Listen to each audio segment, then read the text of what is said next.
really exploit him a lot and he's really strong, but they feel that the overall level of Europe right now just shows in how people position, and that in North America they feel it's easier to exploit mistakes on the other team because positional mistakes are a little bit more common there. So that's one of the explanations that I at least have heard so far, and I guess it makes sense. Well, we'll see if we'll get Garrosh at all here in Europe throughout this entire weekend. It would be fun. I would at least Yeah. like to see him. Would like to too. Team Good Guys thinking about their ban. So far, they continue to ban out Tassadar as much as they can. I think Tassadar is one of those heroes that you can get away with not banning it against Dignitas, so they don't feel like they run it as much as a lot of other teams, unless they want to run with that Tracer. That's one case, yes. Tracer is definitely one of the heroes where you have to think about Tassadar. But in this map in general, he's just really good with all the AoE that you have available to you, with the Storm, with Vision, and then also Archon as well. So he enables so many heroes. I think you can risk it in this particular setup, but the one thing that I'm really more interested in than anything else when we are talking about bans and picks is I want to see the first pick on Good Guys. I want to see what they're going to try and do here. Well, first ban is about to be leveled up as they have to. Also, yeah, I'm like, Just kidding. I'm looking at this and I'm like, am I crazy? That doesn't make sense. Good Guys picked the map, so Dignitas has first pick, first ban. So that was, I think, a little bit of a misstep here, and I'm pretty sure that lobby is getting recreated as we speak. Well, we're going to remake the lobby and then figure out our bans from there and what our first picks will be up. Last time we saw them play Garrosh, they picked up Garrosh in the first couple of slots. So if we do see it, it might be today. If not, there's always the standards that you see on Infernal Shrines. Gul'dan into Greymane, heroes that clear out the sides pretty well. Arthas is great. Sonya is someone that we've seen dabbled a little bit here from the Good Guys, being able to have that frontline warrior that engages and bruises your opponents down pretty heavily can be a solid pickup for your team. Yeah, I am pretty sure that if allowed, Dignitas is going to pick up ETC and Dehaka again. Both, like we have seen a lot of Dehaka on the map, and if you go for Dehaka, you can run the mosh pit on ETC. As we said, normally when what we're seeing or when we see stage dive is usually when you split the two. When one team takes Dehaka early on, the second team wants to have a hero that can mimic Dehaka, and with your level 7 talent, the Echo Paddle on ETC, you all of a sudden gain a lot more wave clear. You can really be a nuisance to Dehaka in lane, and after you pick up your level 10 ability, you can also mirror his global. So that's one of the thought process of why we see the two of them going up against each other all of a sudden. You don't need to run ETC as your main tank with Mosh Pit. You now also have the option of running him as an off tank, which is what we've seen in the previous series with Team Liquid going up against Fnatic. So Abathur being banned again, but these two heroes, Dehaka and ETC, are definitely two that we have to watch out for here. That's why I'm curious to see how the Good Guys are now reacting in this draft. Well, so far, pretty standard bans as of late from both of our teams, Abathur, Tassadar, and you call it ETC for the first pick. And my question really is, are you going for Dehaka at this point? Because Dignitas finds themselves in a spot where they can still run ETC as the main tank and play Dehaka as the side laner if they get the chance to. And that all depends on whether the Good Guys are willing to commit to Dehaka now or not. But as we said before, them picking Dehaka first is not only Dehaka rising in priority, because very few other teams pick him first outside of Tomb of Spider Queen, but it's them valuing valuing Rhaegar so highly. There it is, and it's not Dehaka. We're going to get Arthas instead. So Dignitas now can take him. They don't have to, but immediately do. It's that side stock that we talked about. They have also the AoE on the Shrine, thanks to Dehaka. They have Greymane on top of that as well. He also can, of course, pressure Arthas heavily in those big fights with him spamming the Cursed Bullet out. And that already is, again, scary. Yeah, it's already a huge indicator what Dignitas believes to be one of the best setups in the game right now. I mean, they instantly picked that Dehaka the moment they saw their opponents were not going to be able to grab it. I don't like the Rhaegar first pick. I'm just saying it right there. Rhaegar is great. He offers a lot, and especially after other supports have been nerfed, he is a fantastic hero. That's not the point you argue. It's just like, does he really have the priority over ETC, over Dehaka, and other heroes that are being played here to take him? He has a lot of good arguments in his favor on this map, but is it really enough to put him into that position? Does it give you enough of a foundation to warrant facing off against an ETC Dehaka? And what Counter is saying is, nope, don't think so. Zul gets banned out. Now, Zul did receive a few nerfs. Nothing too crazy. Still a strong pickup, especially here in Infernal Shrines. We've seen it in the past from Tricked Esports. Team Good Guys has dabbled in it a long time ago, but the Zul ban is going to be one that we'll see here on Infernal Shrines. Yeah, so they are already working a bit on making sure that the good guys are not completely out-rotating them with wave clear, which is important. It's already going to be rough for the good guys to do that in the first place, thanks to the setup that Dignitas is running. AoE on the Haka, ETC with potential for Echo Paddle, now that he's the main tank, a little bit less likely. Greymane at the same time now also. And we have, for the good guys, again, a double support, double warrior. Same warrior setup that they had on the last map, relying heavily on Arthas and Johanna. This time, though, they have a second support here with the Brightwing being a little bit more global. They had the Oriole last time, so this time they're not going to be looking for a battery. Brightwing instead will be able to off-soak and help out with the Dahaka, come in for the fights when need be, maybe try to push the limits a little bit, and at least they have disengage. If an ETC comes in, and they think that the ETC came in with not coordination, drop the Emerald win. And of course we see Uther. I mean, ETC and Uther worked really well in the last game. Why would you change that against basically the same setup? And on top of that, also a map that has amazing choke points. And then Menos is like, you know what? I played Gul'dan the last time. This time they ban him out. What other mages are there? I really like Kel'Thas. Let's play that boy. KT. I mean, he's got to be happy, man. I mean, he's been having to play Oriole and Rhaegar in the past. Now he gets to play his two mages, two for two, with mage play. Cassia now on the right side here for Team Good Guys. Yeah.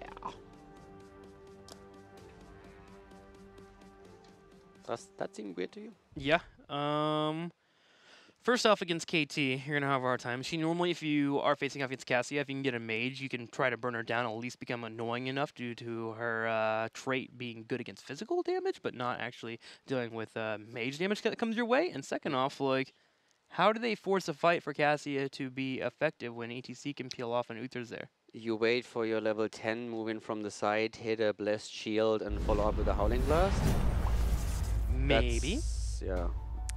It's going to be hard, but maybe they can pull it off. Crushinator, I could analyze the draft, or I could just notice that TGG has 2 Gs in their name and Dig only has 1 G. You have a point, Crushinator. You have a point. I mean, he's not wrong. He's not wrong. Yeah? Coming back to the draft. I'm really afraid for the good guys. That last pick, you go up against an ETC that is looking for that mosh pit. You're having a fun time right now. I'm having a fun time. 2 Gs are better than 1, man. You nailed it. All three, like 3 letters. Both of them. Perfect. Done just like that. Back to the draft. Yeah, you have an ETC that looks for the mosh pit. You have a Kel'Thas that is going to give the front line a hard time as is, thanks to the spread damage. Most of the fights are going to be around the shrines, which means that ETC has a very good chance of getting a good power slide and the mosh pit. We have seen in the last game how on point mosh pit and Divine Shield were. It's always just a question, does he get the slide in? And then also in the early game, I mean, look at what we are seeing. I talked in the previous series about Kel'Thas plus ETC. Right now, there we have it, with an Uther as well. So in the early game, if they rotate, you can get so many kills here if you play that right. If there's one player on the side of TGG that maybe moves out a little bit too far onto the lane, you will see a power slide, gravity lapse, follow up. Uther, if he's there, is going to add another stun. That's a dead hero right away. So the early game is already very dangerous for the good guys and strong for Dignitas. And then once the level 10s are into play, I would argue it doesn't get any better. So Cassia being played here, who has to get a little bit closer than poke heroes, I'm not so quite sure about that, if that's going to work out. I'm really interested to see if TG is somehow able to pull this off. Well, we'll see if Cassia will pay off here for TGG. They are down 0-1 against Dignitas, and they're hoping to tie up the series as we move into Infernal Shrines. Game number 2 in Infernal Shrines. We have Dignitas with the lead. Bakery again on Uther. We're seeing Mena this time on Kel'Thas, jumping on a different mage, as JPL with his ETC is going to look for the Divine Mosh Shield combo. Divine Shield Mosh combo with Uther. Of course, Azalea on the Haka here, and Snitch this time on Greymane. On the right side, in the red, Team Good Guys. Anti-hero playing Arthas, BKB on Johanna, Raid Boss on Brightwing, Zay on Cassia, and Kronaz playing the Rhaegar. And Kaldor, are you ready for my wacky play to make this work here for Team Good Guys? Okay, if you say... You actually already know what it is, I know. I do. You have to know what it is. What's the wacky play here that gets you the victory against the Kel'Thas? Immediately when you're saying Wacky, I say Valkyrie. 100%. Okay. It affects backline. Whoever is hit first gets pulled in. Pull up the Valkyrie, pull in the KT, drop down the Polymorph, have Arthas and Johanna step up, and you blow up that target and get a 5v4. And in the meantime, Rhaegar's dancing in the background. Yes, exactly. Slash dance is very important. After you drop down the Q and the W, you got to work it in and get it done in less than 4 frames. If you don't get the dance in, you lose the fight. All right, I'm sold. All right, let's see what's going to happen here. That's the only thing I can think of where Team Good Guys might have an odd way of forcing this fight here, but we'll see if it pays off here, because you have to kill that KT. If Manny's in the background being able to continue to siege upon, eventually he's going to get to a spot where he's clearing out the shrines, and he's also eventually breaking your opponents, especially after level 7. Yeah, killing Mena, that is... I mean, if you can put the pressure on Mena, don't get me wrong, then you can definitely force some mistakes out of him, but we have seen in the last map that when he played Gul'dan, that was already quite tricky. Yeah. Now he has also disabled. There's a lot of tools that Dignitas has, but Good Guys might be able to make a play here. Valkyrie might be the tool. I would like that probably... I actually think I would probably like that more than anything else, to be honest with you. But let's see how this is going to work out. For now, we're having a bit of a passive stance from Dignitas, even though they have those additional lockdowns after ETC slide. And talking about ETC, mid lane, that's where we see a little bit of action against Johanna already. But so far, BKB hasn't really taken any damage. Antihero is also still waiting for his chance down at the bot lane. It's all about the wave clear right now, and both teams trying to get level 4 and wait for the next shrine. Yeah, Brightwing facing off against Dahaka, she actually doesn't have incredible wave clear, so you can clear out that lane and then head to the middle and build up your essence stacks, which is what Dahaka did there. He's able to play a little bit greedy because of that Brightwing, and then he heads back to the top, clears out the lane, and still staying in a good spot against that experience. 4 about to hit for our teams, as shrines do activate toward the north here. Dahaka and Brightwing will scuffle over it for now, but Dahaka currently getting the upper hand with a 6-1. Yeah, Dahaka is definitely winning that trade, so he's currently taking the lead in it. Needs to be a little bit careful that Brightwing doesn't steal too many of those away, but with Mena now rotating in, Raidboss already has to back off so that he doesn't get locked down by a drag, and Mena follows up with Gravity Lapse. Still, Snitch at the bot lane, so Dignitas is currently willing to just see what they can do up here, whereas Snitch is getting extra experience for the team. This is a very common strategy to let the first Punisher go over to your opponent while you are getting extra value on the opposite lane. Yeah, there's some room for error with the composition that Team Good Guys has that Dignitas wants to avoid here. Arthas Johanna going into a fight, Cassia dropping down the charged strikes could be enough to get a kill or 2, which allow Good Guys to run pretty early here with a Punisher. Instead, they just elect to have Greymane in the bottom, working on a fort, which does force a rotation from Team Good Guys, and that's Brightwing right now. Yeah, and let's not forget that Greymane is fantastic against structure, so he already put a lot of damage onto the bottom fort. And now with Zelia moving in, so both of the teams have now rotated their global heroes down to the bot lane so that they can still force a fight up top if need be.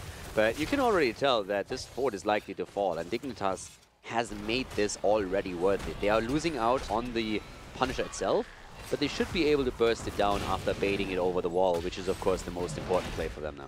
I like JPL coming in here. He was trying to bait out the charged strikes, and he does get it, which makes it a little bit harder for Team Good Guys to follow up this Punisher and force a fight right away. This will make it a little bit easier for them to turn around and just fully commit to the defense on the Punisher, and they're already doing so, chunking it down while JPL holds that back line away from his KT. Yeah, JPL just making sure that nobody can engage too hard. The earlier level 7 helps them as well. Echo Paddle used for ETC, now he has a bit of additional wave clear. And things are so far looking decent for Dignitas. They got more out of this trade. They have the bottom fort a lot lower than their opponent, got the top. So things are currently working out in their favor, even though the Good Guys are, of course, still holding on both the teams on level 7 now. And Dahaka, keeping up with the Rush Stalkers, is trying his best to get Brightwing out of position. He's able to head over to a bush, of course, and Brightwing has to face shift in on a target. So Brightwing having to travel all the way to the top allows for him to get a couple more minions of experience ahead. And you see in the experience bar, it's slight, but it's enough there. Zelia gets a top pushed in, and Team Dignitas will be moving towards 8. And they find a Johanna in the middle all by herself. Yeah, and BKB, after using the Divine Shield, is very... Sorry, not the Divine Shield, the Iron Skin, very likely to drop and dies. It's just too much CC that we are seeing here. That is the main problem. But TGG used the time to push the bot lane. The problem is they did it a little bit too long. And look at that Gravity Lapse. Kronos is about to fall. It's the old combo where you slide with ETC and then Mena has an easy time following it up with his own CC. It was so powerful, especially last year in Sweden in 2016. It did so much work, and the combo dominated an entire tournament, and this is exactly why. It's a bit weird seeing Kronos actually try to bite on top of that ETC before he had used any of his abilities, which set up that easier power slide. Team Good Guys could have maybe only lost one person there instead of two. Nonetheless, Team Good Guys going to be able to turn around. Oh, I'm sorry, they only did miss one. Arthas did get away, but still, it was kind of odd to see that big power slide into a Gravity Lapse that could have been avoided to keep Kronos alive.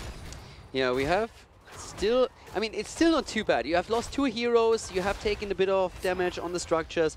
The Good Guys are not out of this just yet, so it's not as dominant in the early game as the last map was. Dignitas is now fighting for the second shrine though, for the Punisher, and keep in mind that they are closing in on the level 10 much faster than the Good Guys do. So likely that at least for now the Good Guys are not going to really commit to this. They want their level 10 and then they might go for the objective, but Dignitas is already taking the lead there. Yeah, but with the objective spawning in the bottom, that's easily a fort if Team Dignitas is able to grab that Punisher, and then they can make a play for the fort in the middle or open up the keep wall. I would argue this is a point where Dignitas can really start to run with this game if Team Good Guys are unable to answer back. They get 10 themselves here, and now try to actually answer back as they head in with Arthas leading the charge. Again, Divine Shield, and of course the Mosh Pit can be used here if need be. Here comes already the attack for Mena. Raid Boss goes in, and nice, well played by him with the Emerald Wind isolating the mage, but immediately Bakery is ready with the Divine Shield to make sure that Kel'Thas doesn't die. And now the fight resets with most of the ults already used, except for Rhaegar's Ancestral, and of course Mosh Pit for ETC. That was a case of damage being low. Cassio was zoned out there as Zahaka and JPL did their best to be on that bottom side, make sure Cassio couldn't get near that squishy KT to focus him down. And now after all the heroics have been used, Team Dignitas come back in themselves to force a fight. Snitch is being locked down pretty darn well, but he's able to back on up as Zahaka keeps floating on the side. Team Good Guys, can they get this Punisher? 37-37, it's coming down the wire here. 39-37, and Team Good Guys are actually able to handle the Punisher and grab it. Yeah, it was well done here. That was actually a cool move by them. And more so, it was really that early engagement that we saw here, with Raid Boss moving in and then just putting a wedge in between Team Dignitas. That's what forced the early Divine Shield. And what Dignitas was looking for the entire time was the Divine Shield Mosh Pit combo. But because Bakery had to save mana, they never could utilize that. Punisher gets cleared up, but Team Good Guys making a case here to tie up the series against Dig as it continued to play very, very well around the shrine phases. Team Dignitas heads back to keeping up the experience lead as they go to the top side. They are grabbing the Mercenary on the bottom side, but they have to make a play for a fort at some point. The Team Good Guys already rotating in with Arthas wanting to move in for a Howling Blast. Luckily, Dignitas sees this in time and they back up. Now, if the Good Guys can force out the Divine Shield in these fights so that it can't be used with Mosh Pit, that's great. But the problem still is that JPL is such a big threat to them. Since whenever he is able to fight on the shrine and get that one slide with the Divine Shield following up after he uses his own ult, that would instantly mean that the Good Guys are losing at least 2-3 heroes, especially of course with Mena now providing the AoE. So the Good Guys are definitely fighting back, and this is a lot closer so far, but the threat potential of Dignitas is just absolutely crazy. But I really like the engagement that we saw from the Good Guys. It's basically what we talked about when the game started, and with Brightwing now topping the Emerald Wind in to drive a wedge between Dignitas. If they can repeat that maneuver a couple of times, they might be able to get a kill. That they could. They may have to use the other disadvantage though, as Dignitas is closing on level 13. Zelly even looking like he may want to fight Brightwing has made Raid Boss decide maybe backing up and not fighting here is a solid choice, while the middle lane does have a Johanna using Iron Skin. With 4 members here, JPL could elect to move in for a power slide and force something once that 13 does connect. Yeah, 13 definitely going to hit a little bit earlier for them, and they might be trying to use that to their advantage with that small timing window that they have. And of course, it also means that we are now seeing on the side of Mene immediately going into the Living Bomb here. Pyromaniac, cooldown reduction, also incredibly powerful for him. And even the slow with the face melt now taken on the side of ETC. So that of course helps just control these fights a little bit more and keep everyone in Mene's AoE. Slow needed against those melees to keep KT alive, as you were just mentioning there. Dignitas with a 13 will take their small advantage and work on a fort. They're actually setting up a trap here on the right side. Will Team Good Guys get caught? JPL does see Arthas and Johanna sneak by, but realize nothing too much for them to grab. They go ahead and just grab the minions instead and threaten to keep wall while Dahaka works on top. They really use their global now, and that's absolutely fantastic from their end. So they could actually try to just push this in a little bit more. This is all about vision. This is why Dignitas hesitated for a moment. They didn't see anyone on the map, but now with the rest of Team Good Guys showing up at the top, they immediately continue the push at the bot lane.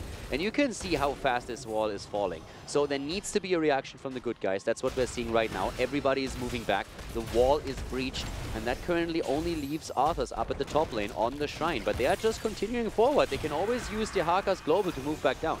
And with the Phoenix being utilized, this keeps that choke from being used for Team Good Guys, which forces JPL on the left side and keeps Team Good Guys back. With Phoenix expiring, they pull away, and they should be good to go. Now, they are losing out on the Punisher, 26-7, as Arthas is clearing that pretty darn quickly. Dignitas is looking for a fight, but Team Good Guys is doing a great job of splitting and making sure not to put themselves in a spot where Brightwing or Rhaegar get caught, which are the main primary targets for Dig. Dignitas would have loved to force a fight here and move the Haka in for a 5 versus 4. And they're continuing the pressure play. They're just simply pushing in further towards the keep now, and they can always easily move back. ETC gives them so much safety on the retreat here with a face melt. It is actually crazy. And now the Punisher is pushing, but it's very much alone up at the top. JPL once again slowing everyone down. Again, remember the level 13 talent, face melt, making sure that he slows them also. And that allows them to easily move back. Now the Punisher is of course going to get some value, there's no doubt about that, but it's not going to be enough, especially with Anti-Hero locked completely and taking down too much CC, and it's mush pit time. Came in for a big flank, does not work out, but Johanna gets burned down by Dignitas. Blessed Shield was actually utilized to try and kill ETC, but he was by himself. A bit of an interesting engage there from Team Good Guys, and they pay for it heavily as Arthas comes in for the flank and gets isolated. It's time to dance, baby. ETC goes in, drops the Mosh, and now with 2 kills accomplished, they're simply moving for the keep. The Punisher is about to fall. The Good Guys took down the fort at the top lane thanks to the objective. But that's, of course, a trade heavily in favor of Dignitas as they are moving to the bottom lane. And there's a keep. There it is. And now Dignitas, all they have to do is back away safely. You're watching JPL as he anchors his team. Snitch and Baker will be able to mount up and get out. There it is. Easily executed by Dignitas. Very textbook. And Dahaka just goes top lane and clears the experience and the wave. Yeah, so there's 2 aspects really that absolutely shine when we're looking at how Dignitas plays this over the Good Guys. First of all, their approach to the map. Keeping the global top lane, pushing through the bot lane, just using the map as best as you can to get an advantage and forcing your opponent to really awkward splits. And then the teamfight coordination with all the CC that is available on the side of Dignitas. The Good Guys have a fair share as well, but just can't compete. Here, again, the combo. Stun into Gravity Labs. A lot of potential of damage here from Cassia, but we have them moving away, and ETC's safety is just too much. Again, Anti-Hero being attacked, even the Ancestral being dropped as TGG realizes they are having a tank in trouble. They may have caught a snitch, so Divine Shield comes out, he's able to back away. Good Blessed Shield and decent engagement from Team Good Guys, but being at a talent disadvantage and Uther being in a great spot, Bakery just bringing up those heals allowed for JPL to back up. Dahaka came in for the perfect drag. And Team Dignitas gets the escape right away. Team Good Guys, I like what they were trying to do there. Just did not pan out the way they wanted it to. Yeah, they sacrificed the Divine Shield, Dignitas that is, but it was also after Ancestor was used by the Good Guys. So Rhaegar and nearly everyone else on that lineup committed to their heroic ability, and they didn't get too much yet. Keep in mind that this was also a fight that was a bit awkward for TGG since they didn't have their 16 talents just yet, which is of course pretty huge. But now we're talking about another Shrine activating, and we have another 50 seconds until both supports have their heroic ability back. So at least TGG can fight on even talents now, but the global, of course, is another issue. The Haka is already starting to move down to the bot lane. He's going to try and push catapults towards the core. Which becomes scary. Now Dignitas is in a spot where they just control this entire fight, control the entire area. All they need to do is not get caught, but Anti and BKB are looking to catch an ETC. He's going to use Power Slide to make sure he gets away, and Dahaka now goes to town on that bottom lane. Exactly, and he can clear an additional wave once they realize that everyone is committed to that Shrine, and then make his way over. And you could already see that this is happening. The Haka moves into a brush, gets the movement speed, and then moves towards the core. First of all, that hides him from vision, it gives him the movement speed, and he can clear the additional wave. And that's 2-3 catapults already committed to core damage. Top wave is also getting some value, and still in the meantime they're fighting here. And at some point the Good Guys, I mean, they have to react here. Yep, Dignitas is just dancing around. They're not really trying to force a win on this shrine. They're buying time for Dahaka and trying to make sure that Team Good Guys doesn't clear it fast enough. And Team Good Guys are doing okay. 32 to 13. Brightwing goes back to defend the Dahaka, which could indicate Dahaka goes in for the fight if they want to call it now. But if they're going to go for the fight, they have to do it right now. They're deciding not to. They're going to go ahead and give away the Punisher while the Catapult gets a decent amount of damage on the core. It chunks it down to 92%, now 89. So Team Good Guys will have 11% shade off their core. And also, we're moving closer to level 20 with a 3-level lead for Team Dignitas. So yes, they lose something here with a Punisher in the middle and might lose the fort, maybe even more. But they get massive value out of it still, and that's worth it. They took the fort out at the top lane thanks to the camp they took earlier. So for the good guys, it's really just trying to... They don't even lose the fort here, Dignitas, that is. Half a level from 20. Dahaka alone is just having such a huge impact. Brightwing is just not able to add the same amount of wave clear when we're coming to those 1-versus-1 situations between the two of them. Yeah, she'll hold the lane and give you experience, but she will not push back whatsoever in that tug of war. Dahaka wins it heavily. And Team Dignitas, they are winning everything in this map except for the shrines, but they don't mind. Their shrine clear is wonderful. The Phoenix DPS is just enough. Greymane shelling away on the side. They've kept themselves in a great spot. I mean, look at the mini-map. They've only lost health on their fort in the middle and the fort in the bottom. I mean, they give the shrines up. It's not like they're completely committed to it or anything. But for now, this is the 20 talent that we talked about, and this is the moment where the good guys are starting to fight. Questioning that a little bit, but the Divine Shield had to be used on ETC. Arthas is down already, and we still have stuns available as Bakery moves in. Where's the Gravity Labs follow-up on cooldown as we speak, but the Phoenix comes into play already. Ancestral being used. JPL once more with a face melt, and that's the end of Cassia. Pushed back and slowed down as Dignitas moves straight through the middle of the map to drop a second keep. Gotta love Mane on top of that kill toss, dropping down the Flame Strike behind the Cassia. Now, it didn't do any damage, but it keeps Cassia stuck in a locked area, so Uther can get his stun back up. They turn around and get the kill. JPL dropping the Mosh Pit on top of Rhaegar, and if they can get this kill too, there's a total of 4 members taken out. Team Good Guys will now have to defend their core with a Johanna and an Arctic spawning in 8 seconds, while Dignitas, having all 5 members here, look towards the core and start applying damage. Dignitas going straight for it. The shield is down. They're taking the core apart. And with Arthas and Johanna back, there's just not enough damage to stop them. Dignitas takes the second game and starts the lead with 2-0 in this best of 5. Wanted Dignitas to come out here on this Friday and look dominant against Team Good Guys, and so far they have done so. Looking forward towards that HGC finals and that BlizzCon. They have to get these victories that are very important for them, and so far they're doing great against the Good Guys, but they need one more here before they walk away with the win. But they're playing a really good style here. Good Guys gave them a little bit more trouble in that second game than they did in the first. But overall, when you just see how they played, it was team fight coordination, especially in the first match. And now in the second map, a lot of a global macro approach. And it works really well for Dignitas. So they look extremely strong here. And it's not going to make it easy for TGG to at least win a map, which would, of course, be the goal now for the Good Guys. Will Dignitas keep it up and get the 3-0 over the Good Guys, or will the Good Guys start to answer back? We'll find out after this commercial break.